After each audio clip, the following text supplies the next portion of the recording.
प्यारे बच्चों, मैं चपला कुमारी प्रति आपकी हिंदी शिक्षिका। आज शुरू करते हैं बसंत से पाठ 2 दादी माँ, जिसके लेखक है शिव प्रसाद सिंह। शिव प्रसाद सिंह का जन्म जलालपुर गांव बनारस उत्तर प्रदेश में हुआ। वे एक विद्वान साहित्यकार थे जिनकी बौद्धिकता, तार्किकता और विलक्षण प्रतिभा संपन्नता ने प्रारंभ से ही हिंदी साहित्य को आंदोलित किया है। तो शुरू करते हैं पाठ दादी माँ।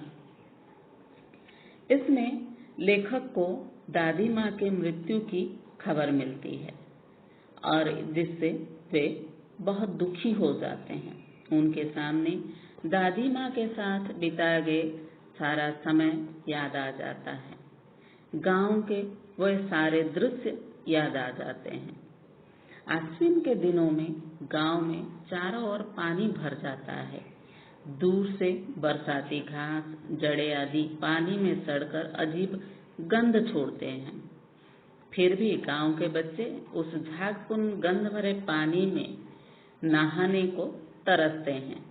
सबका मन होता है कि उसमें डुबकी लगाएं। जहाँ अलग अलग मौसम की अलग अलग चीजें होती हैं, अलग अलग खासियत होती है। जैसे आषाढ़ में आम और जामुन, अगहन यानी पौष में चूड़ा और गुड़, चैत में लाई के साथ गुड़ की पट्टी खाने को ना मिले कोई चिंता नहीं, लेकिन आश्विन में इस झाग भरे पानी में नहाने को मिल जाए बस। लेखक ने भी 1-2 दिन नहा लिए तो बुखार हो गया। दादी ने देखभाल की। दादी देखने में दुबली पतली थी, सफेद किनारेहीन धोती पहनती थी, जूट से सफेद बाल सिर पर नहा कर आई थी और वह लेखक के सिर और पेट को छूकर ज्वर को देखती थी।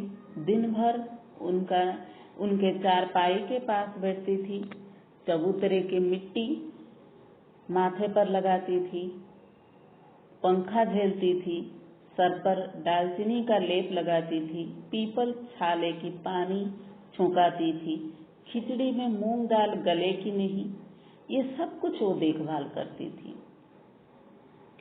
वह सिर्फ लेखक का ही नहीं, पूरे गांव का ख्याल रखती थी। वह गबई गांव की दवाइयों को जानती थी। गांव में अगर कोई बीमार होता था तो दादी से आकर पूछते थे। वह सबका माथा, सिर, पेट छू छू कर बता देती थी। किसको मलेरिया, किसको सिर दर्द, निमोनिया, महामारी, छूत की बीमारी आदि। इन सब के साथ वो इलाज का तरीका भी बताती थी। इस तरह वो सबको गांव की जो दवाइयां होती थी, जड़ी बूटी, वो देती थी। किसान भैया की शादी ठीक हुई तो दादी सारा काम देखती थी। वो खुद तो कोई काम नहीं करती थी, लेकिन सारा काम करवाती थी। वो जो काम नहीं देखती थी वो काम कभी पूरा हो ही नहीं पाता था। एक दिन लेखक देखे कि रामू की चाची घर के पीछे खड़ी है और दादी उस पर बिगड़ रही थी। कह रही थी कि धन्नो सारा रुपया सूद समेत लौटा दे। लेखक बोले, गरीब है दादी, छोड़ो। तो वो लेखक पर बिगड़ी। फिर लेखक कुछ दिन बाद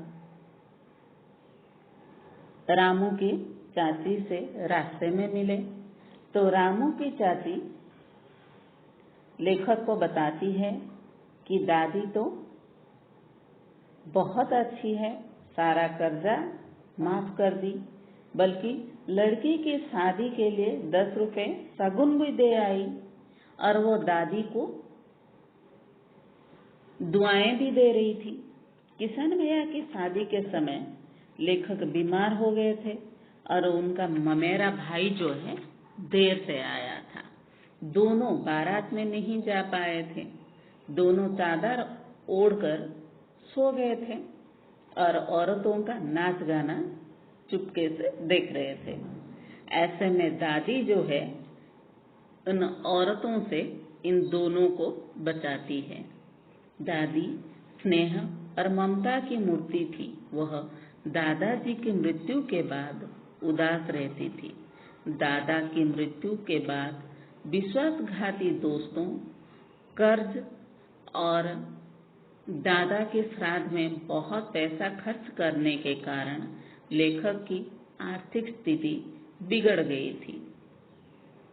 एक दिन लेखक देखते हैं कि माघ के कड़ाके के सामने ठंड में नहाकर गीली धोती पहने, सिंदूक पर दिया जलाए और हाथ जोड़े दादी बैठी थी। उनकी आंखों में आंसू देख लेखक से रहा नहीं गया। वे दादी से पूछे तो दादी उन्हें खींचकर रसोई में खाना खिलाने ले गई। अगले दिन दादी ने दादा की दी हुई सोने के कंगन निकालकर पिताजी को दिए ताकि वह कर्ज चुका सके। लेखक को दादी माँ किसी शाप भ्रष्ट देवी सी लगी।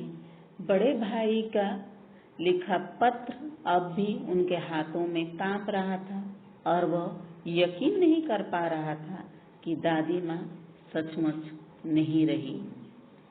धन्यवाद बच्चों।